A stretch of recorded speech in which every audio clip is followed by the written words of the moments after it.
Je vais vous parler de range, qu'on a déjà utilisé dans le cadre des boucles itératives. Ça, on l'a déjà vu. On sait que ici, i in range 10, i prendra la valeur 0 jusqu'à 9. Regardons. Alors, on peut mettre d'autres valeurs, d'autres paramètres, entre guillemets, dans range. Alors, on ne peut pas dire paramètre, parce que ce n'est pas une fonction. Mais vous voyez qu'on peut mettre start, stop, step. Bon, alors par exemple, essayons. Je vais mettre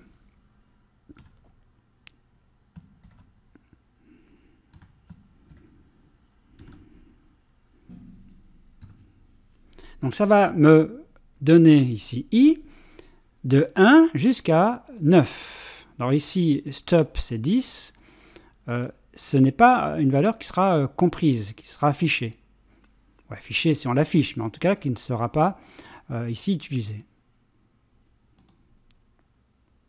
Vous voyez, donc ça va bien de 1 à 9. On peut faire la même chose avec un pas de 2, c'est-à-dire 2 en 2. On dit qu'on incrémente de 2. Tout à l'heure, on incrémentait de 1. Voilà. Donc ça va de 1 à 9. Alors, on peut incrémenter, mais on peut décrémenter. Par exemple, si je fais 10, je mets ici 0, 0, ici moins 1.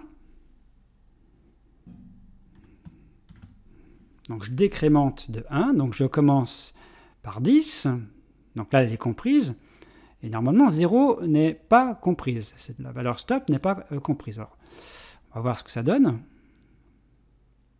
Effectivement, ça va de 10, non pas jusqu'à 0, donc de 10 je diminue de 1 chaque fois, 0 n'étant pas compris, ça va de 10 à 1.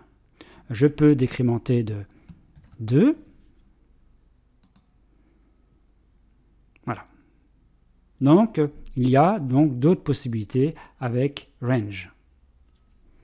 Vous voyez, une aide contextuelle, range, ce n'est pas une fonction, c'est une classe.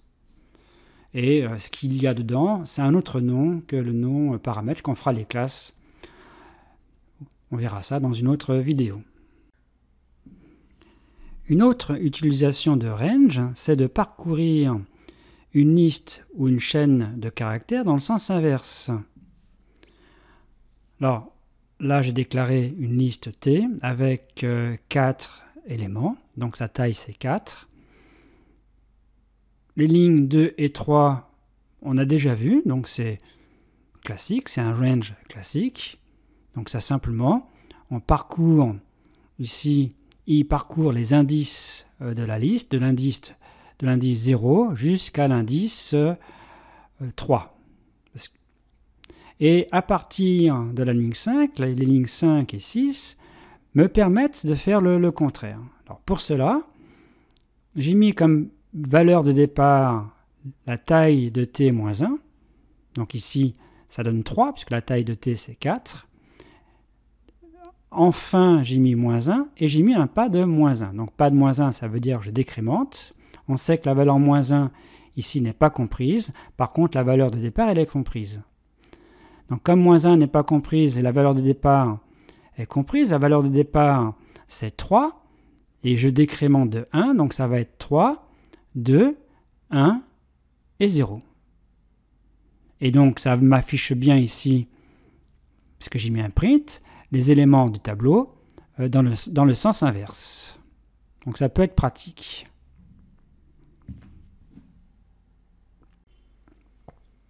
Regardons ce que cela donne. On exécute. Voilà. C'est exactement ce que l'on souhaitait.